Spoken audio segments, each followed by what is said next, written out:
नमस्कार दोस्तों, स्वागत है आपका अपने चैनल पे, मानस सर पे। और लास्ट के लेक्चर्स में मैंने पंचायती राज व्यवस्था का इतिहास बताया और उस पंचायती राज स्थानीय स्वशासन का क्या मतलब है और उसके बाद जो पंचायती राज समितियां हैं उसके बारे में हमने लास्ट क्लास में डिस्कस किया। इसके बाद मैंने आपसे बताया कि 24 अप्रैल 1993 को जो संविधान लागू हुआ और जो उसी के उपलक्ष्य में 24 अप्रैल को हम पंचायती राज दिवस मनाते हैं और पंचायतों को एक संवैधानिक दर्जा प्राप्त हुआ। यहाँ तक मैंने डिस्कस किया था। संवैधानिक का मतलब है कि जिसका उल्लेख संविधान में है। ठीक है, तो उसके लिए मैंने बताया कि अनुच्छेद 243 ए से लेकर अनुच्छेद 243 ओ तक पंचायती राज व्यवस्था के बारे में संविधान में उल्लेख है और इसके साथ एक नई अनुसूची भी जोड़ी गई जो कि आपका 73वां संविधान संशोधन जिसके थ्रू संविधानों को संवैधानिक दर्जा प्राप्त हुआ, तो उसके साथ एक नई अनुसूची 11 संविधान में जोड़ी गई जिसमें कुल 29 विषय थे। तो अभी जो लेखपाल की परीक्षा की दृष्टि से महत्वपूर्ण तथ्य हैं उनको ध्यान में रखते हुए पंचायती राज में जो मैंने आर्टिकल्स बताए कि पंचायत के बारे में, पंचायती राज के बारे में अनुच्छेद 243 ए से 243 ओ तक उल्लेख किया गया। ठीक है, तो ये सारे अनुच्छेद 243 ए 243 बी, इन अनुच्छेद के बारे में जो कुछ भी चीजें हमारे संविधान में वर्णित है उनको मैं आज डिस्कस करूंगा। आपके लिए ये सवाल नहीं बनता है कि अनुच्छेद 243 बी में क्या लिखा गया है पंचायतों के बारे में, अनुच्छेद 243 ओ में क्या लिखा गया है। इससे जो सवाल बनता है आपके वनडे एग्जाम्स में, वो ऐसा सवाल बनता है कि जो भी इसमें कार्य बताए गए हैं या जो कुछ भी विशेषताएं जो संविधान से पंचायती राज व्यवस्था से संबंधित है उनके बारे में उल्लेख किया गया है। ठीक है, तो आगे बढ़ते हैं और शुरू करते हैं अनुच्छेद 243 ए से।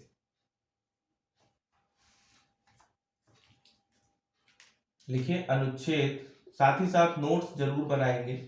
अनुच्छेद 243 ए। ठीक है, अनुच्छेद 243 ए किसके बारे में है? ग्राम सभा के बारे में। ग्राम सभा के बारे में। ठीक है, अनुच्छेद 243 ए ग्राम सभा के बारे में बताता है। ठीक है, अनुच्छेद 243 ए ग्राम सभा के बारे में बताता है। तो ग्राम सभा का मतलब है कि जितने वो सारे लोग जिनका नाम वोटर लिस्ट में, निर्वाचक सूची में, ठीक है, या निर्वाचक नामावली में, ठीक है, या जो वोटर्स हैं वो सभी ग्राम सभा के अंतर्गत आते हैं। ठीक है, तो अगर आपसे पूछा जाए कि ग्राम सभा किसे कहते हैं तो आप सीधा सा कह सकते हैं कि वोटर लिस्ट में या निर्वाचक नामावली में शामिल सदस्यों को, ठीक है, वोटर लिस्ट या ग्राम सभा में शामिल सदस्यों को, वोटर लिस्ट में शामिल सदस्यों को ग्राम सभा कहा जाता है। ठीक है, अब ग्राम सभा का निर्धारण किसके द्वारा होता है? तो ग्राम सभा, ठीक है, ग्राम सभा में वो सारे मेंबर्स आते हैं और ग्राम सभा का निर्धारण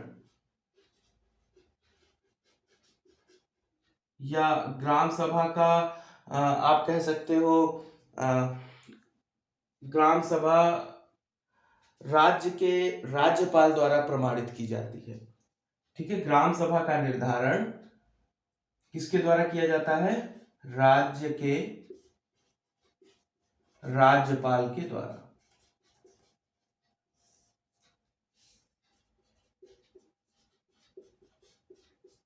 ओके, तो वोटर लिस्ट में या इसको हिंदी में कहते हैं निर्वाचक नामावली। निर्वाचक लिस्ट या नामावली या सूची भी कह सकते हैं।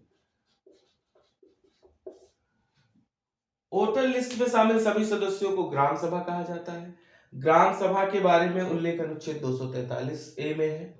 ग्राम सभा का निर्धारण उस राज्य के राज्यपाल द्वारा किया जाता है। ठीक है, तो अनुच्छेद 243 ए इस बारे में बताता है। ठीक है, अब ग्राम सभा और ग्राम पंचायत, समझिए बात को। एक हो गया ग्राम सभा, आप लोगों को समझ में आ गया। वोटर लिस्ट में शामिल सभी सदस्य जो प्रधान के चुनाव में वोट करेंगे वो सभी ग्राम सभा के या उन्हीं को संयुक्त रूप से ग्राम सभा कहते हैं। और एक हो गया ग्राम पंचायत। ठीक है, तो जो प्रधान होगा गांव का, जो प्रधान होगा वो किसका मेंबर होगा, किसका सदस्य होगा? तो वो दोनों में होगा, ग्राम पंचायत में भी आएगा, ठीक है, और ग्राम सभा में भी। ग्राम सभा जो भी वो क्षेत्र है जिसको हम ग्राम सभा कह रहे हैं उसका भी सदस्य होगा। मीन्स दोनों सूची में उसका नाम होगा। ग्राम पंचायत के बारे में अभी मैं बताऊंगा। ग्राम पंचायत का क्या मतलब होता है। ग्राम सभा का मतलब आपको समझ में आ गया कि वोटर लिस्ट में शामिल वो सभी लोग जिनका निर्धारण राज्य के राज्यपाल द्वारा किया जाता है उन्हीं को हम संयुक्त रूप से ग्राम सभा कहते हैं। ठीक है, अब अगर पूछा जाए प्रधान किसका सदस्य होगा, ग्राम सभा का या ग्राम पंचायत का, तो आपको ये पता होना चाहिए कि जो गांव का प्रधान होगा यह दोनों का सदस्य होगा।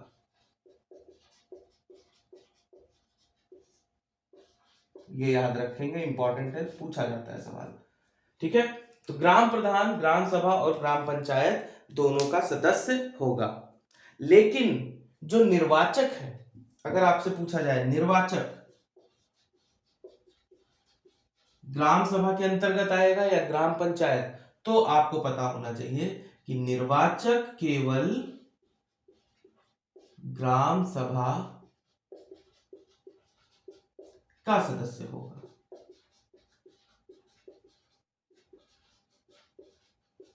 ठीक है,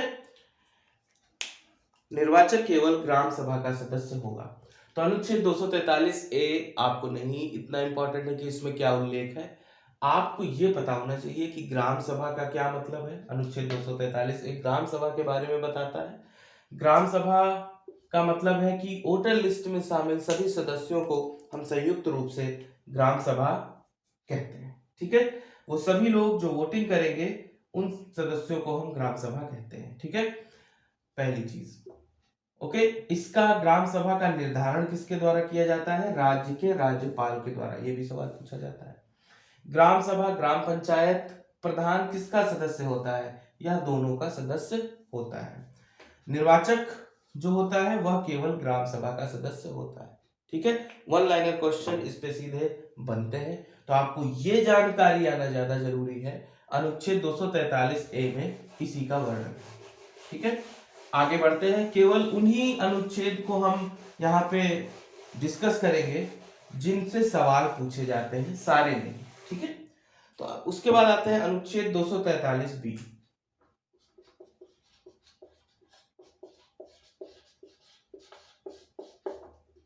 ओके, इसमें पंचायतों के गठन के बारे में उल्लेख है। पंचायतों के गठन के बारे में। ठीक है, पंचायतों के गठन के बारे में अनुच्छेद 243 बी में इसका उल्लेख है। ठीक है, इसमें यह उल्लेख किया गया है संविधान में कि 3 स्तरीय पंचायत होगी। ठीक है, 3 स्तरीय पंचायत होगी और ये 3 स्तर कौन कौन से होंगे? ग्राम पंचायत, क्षेत्र पंचायत और जिला पंचायत। ग्राम पंचायत, दूसरा क्षेत्र पंचायत और जिला पंचायत।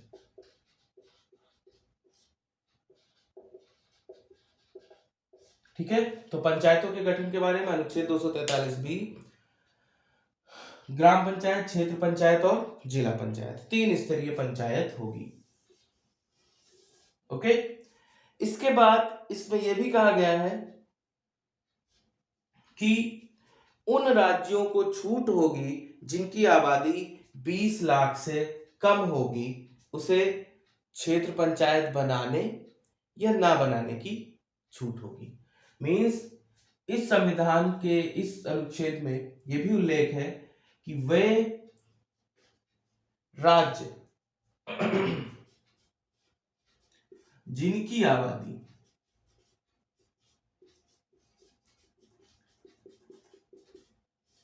20 लाख से कम होगी, उन्हें छूट होगी कि वे क्षेत्र पंचायत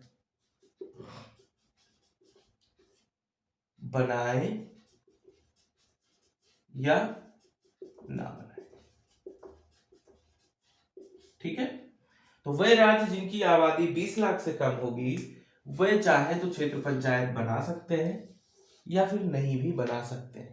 ठीक है, तो पूरे भारत में त्रिस्तरीय पंचायती राज व्यवस्था है, लेकिन जो अपवाद है वो जरूर पूछा जाता है कि पश्चिम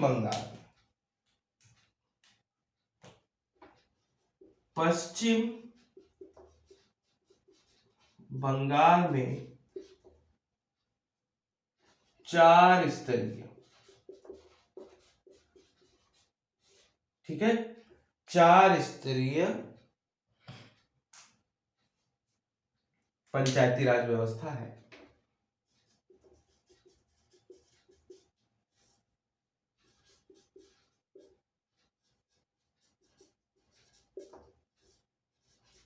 ये अपवाद आपको याद रखना है, ये इंपॉर्टेंट है। पश्चिम बंगाल में 4 स्तरीय पंचायती राज व्यवस्था है।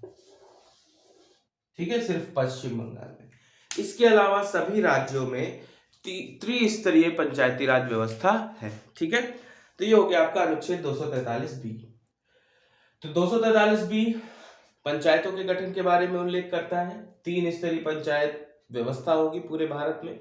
एक हो गया ग्राम पंचायत, दूसरा स्तर क्षेत्र पंचायत और तीसरा जिला पंचायत। अगर किसी भी राज्य की आबादी 20 लाख से कम है या 20 लाख है या उससे कम है, तो उस राज्य को छूट है, वो क्षेत्र पंचायत बना भी सकती है या फिर नहीं बना सकती, सीधे सीधे ग्राम पंचायत और जिला पंचायत हो सकता है। ठीक है, तो पूरे भारत में त्रिस्तरीय पंचायती राज व्यवस्था है, लेकिन सिर्फ और सिर्फ पश्चिम बंगाल में 4 स्तरीय पंचायती राज व्यवस्था का जो है गठन है। ठीक है, आगे आते हैं, इनको नोट करते चलेंगे साथ ही साथ। अगला अनुच्छेद 243 सी।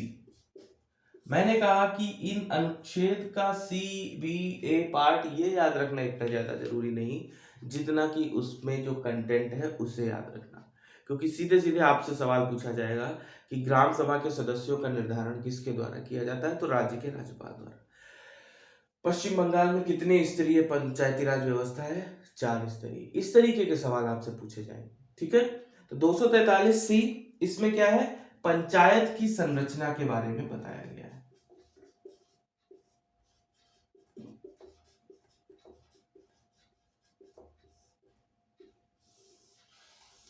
पंचायत की संरचना कैसी होगी इसके बारे में अनुच्छेद 243 सी में बताया गया है। ठीक है, तो इसमें पहला पॉइंट है कि पंचायती राज व्यवस्था में जो भी निर्वाचन होगा या चुनाव होंगे, निर्वाचन संबंधित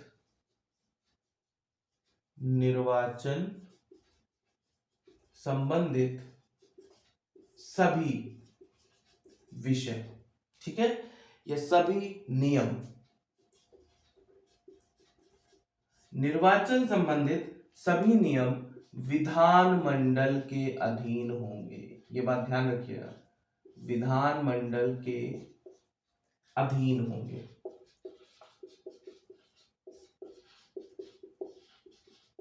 ठीक है, निर्वाचन संबंधी सभी विषय किसके अधीन होंगे? विधानमंडल के अधीन होंगे। ठीक है, निर्वाचन संबंधी, चुनाव संबंधी सभी विषय विधानमंडल के अधीन होंगे।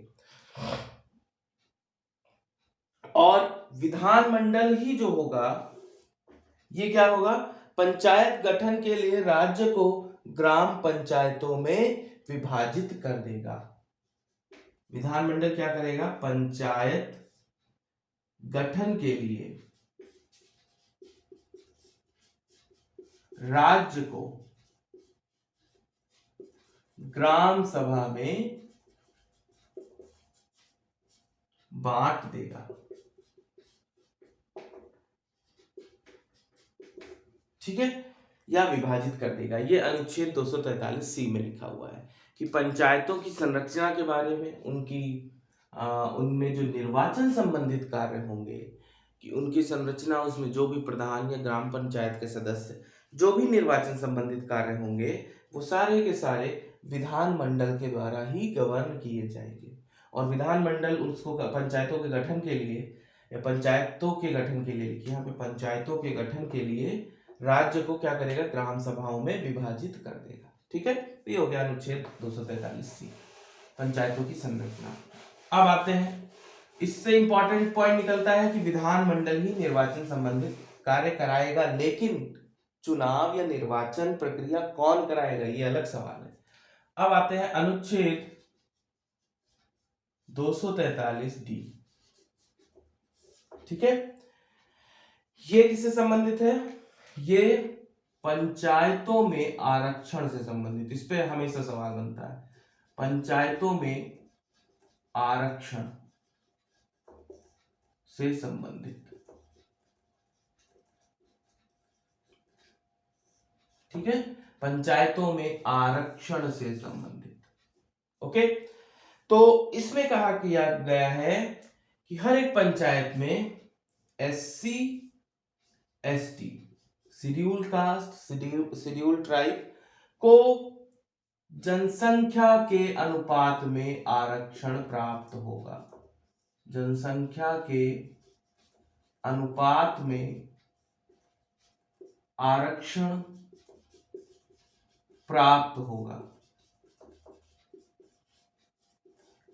ठीक है, आप देखते हैं कि चुनाव में प्रधान लेवल पे जो चुनाव होता है, उसमें कहते हैं कभी जनरल की सीट है या फिर OBC की सीट है या SC की सीट है, तो उसका सीधा सीधा उद्देश्य यही होता है कि जनसाधारण हर वर्ग तक, ऐसा ना हो कि सिर्फ एक ही स्पेशल या विशेष वर्ग को ही प्रमोशन मिल रहा है या चांस मिल रहा है या अवसर मिल रहा है, सभी वर्गों को समान रूप से अवसर प्राप्त हो। इसके लिए क्या करते हैं कि हर साल जो प्रधान की सीट है उसका किस स्पेशल SC ST या कोई भी कास्ट स्पेसिफिक होता है। ठीक है, तो SC ST यह जो भी सीटों का निर्धारण होगा पंचायत में, वो जनसंख्या के अनुपात में इन्हें आरक्षण दिया जाएगा, लगभग 20% होता है।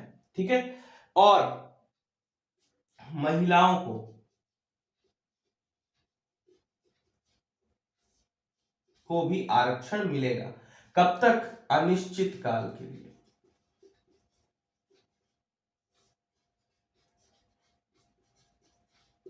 ठीक है, कोई टाइम स्पेसिफिक नहीं किया गया है कि इतने ड्यूरेशन के लिए ही महिलाओं को आरक्षण मिलेगा पंचायतों में, ऐसा नहीं है, अनिश्चित काल के लिए। ठीक है, अब जो सवाल पूछा जाता है कि महिलाओं का आरक्षण कितना होना चाहिए, कितना होना चाहिए और कितना है। ठीक है, तो उल्लेखित यह है कि पंचायती राज व्यवस्था में महिलाओं का आरक्षण 50% तक होना चाहिए। 50% सीट्स महिलाओं के लिए रिजर्व होनी चाहिए, आरक्षित होनी चाहिए। लेकिन वर्तमान में उत्तर प्रदेश में आप ध्यान रखें 33% आरक्षण है। कहां पे? उत्तर प्रदेश में 33%, जो भी टोटल सीट्स होंगी उनमें से 33% सीट्स किसके लिए होंगी? महिलाओं के लिए। ठीक है, उत्तर प्रदेश में ओबीसी को भी आरक्षण प्राप्त है, हालांकि ऐसा उल्लेख नहीं है, लेकिन उत्तर प्रदेश में ओबीसी, अदर बैकवर्ड कास्ट, है ना, ओबीसी को भी आरक्षण पंचायती राज व्यवस्था की सीटों में है।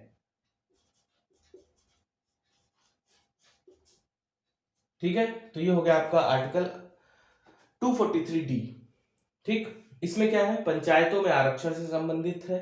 एससी एसटी का जो पंचायतों की सीट्स होंगी उनमें आरक्षण होगा, जनसंख्या के अनुपात में आरक्षण प्राप्त होगा एससी एसटी को, लगभग टोटल सीट्स का 20%, या टोटल जनसंख्या का आप कह सकते हैं 20%। महिलाओं को अनिश्चित काल तक के लिए रिजर्वेशन या आरक्षण प्राप्त होगा। महिलाओं का आरक्षण कितना होना चाहिए, बहुत बार ये सवाल पूछा गया है। ठीक है, और महिलाओं का आरक्षण उल्लेखित 50% है। उत्तर प्रदेश में 33% आरक्षण महिलाओं को प्राप्त है।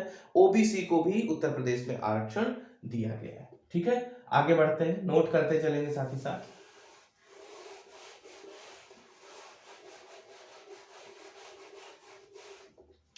इसके बाद आता है अनुच्छेद 243E, अनुच्छेद 243E। ठीक है, इसमें क्या है? पंचायतों के कार्यकाल के बारे में।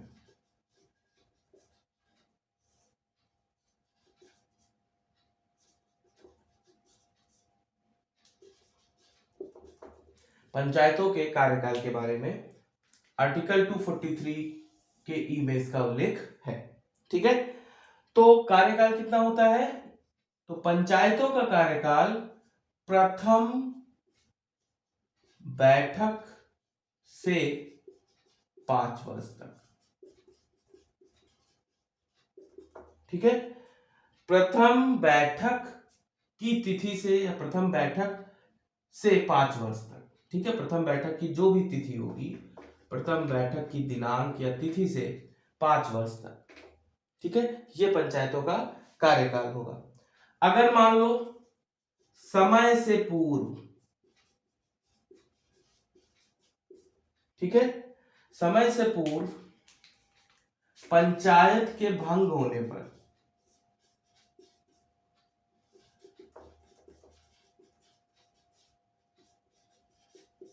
ठीक है, कुछ भी मान लीजिए कि ग्राम सभा के सदस्यों को प्रधान का कार्य सही नहीं लग रहा है, तो उसके लिए भी प्रावधान है। हालांकि ऐसा बहुत रेयर होता है, बहुत कम होता है कि प्रधान को उसके पद से हटाया जाए या प्रधान की मृत्यु होने पर। तो अगर पंचायत भंग हो जाती है समय 5 वर्ष का जो दिया गया है उससे पूर्व, तो अगले 6 माह में चुनाव कराने होंगे। ठीक है, अगले 6 मंथ में चुनाव होंगे। ये हो गया आर्टिकल नंबर 243E। पंचायतों के कार्यकाल के बारे में उल्लेख किया गया है। प्रथम बैठक की तिथि से 5 वर्ष तक ये पंचायत का कार्यकाल होता है। समय से पूर्व अगर पंचायत भंग हो जाती है तो अगले 6 माह में चुनाव कराने होंगे। ठीक है, अगला आता है आर्टिकल 243F। नोट करते चलेंगे, यही सवाल सीधे सीधे पूछे जाते हैं, आप पेपर में देखिएगा। अनुच्छेद 243F, ठीक है, अनुच्छेद 243F। इसमें क्या है? सदस्यों की योग्यता के बारे में।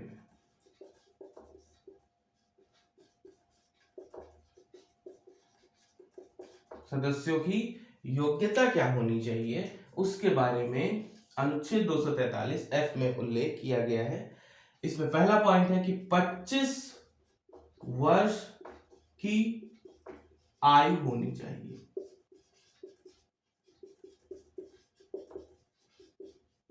ठीक है, और ये भी देखिए 21 वर्ष की आयु होने पर, ठीक है, चुनाव लड़ने का अधिकार है।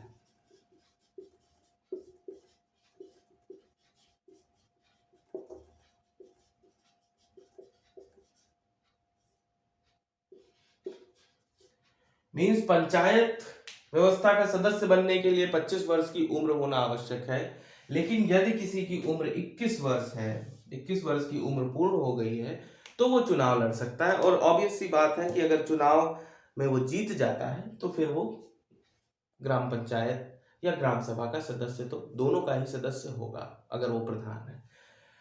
तो अनुच्छेद 243 एफ तक आज हम लोग लेके चलते हैं। कल जो इसके थोड़े बहुत और इम्पोर्टेंट हैं उनको हम डिस्कस करेंगे अनुच्छेद को। उसके बाद थोड़ा सा इतिहास से संबंधित ग्रामीण परिवेश की कुछ फैक्ट को हम डिस्कस करते हुए फिर जो भूमि मापन की व्यवस्था है, जो भूमि मापन के यंत्र हैं, उनको हम जो है डिस्कस करेंगे, वो भी बहुत महत्वपूर्ण है। तो ये जो एक बेस है पंचायती राज व्यवस्था का, उसके बारे में हम लोगों ने पढ़ा अभी तक। कुछ अनुच्छेद और हैं जो मैं आने वाली क्लास में डिस्कस करूंगा। तो ऐसे ही साथ नोट्स बनाते रहिए।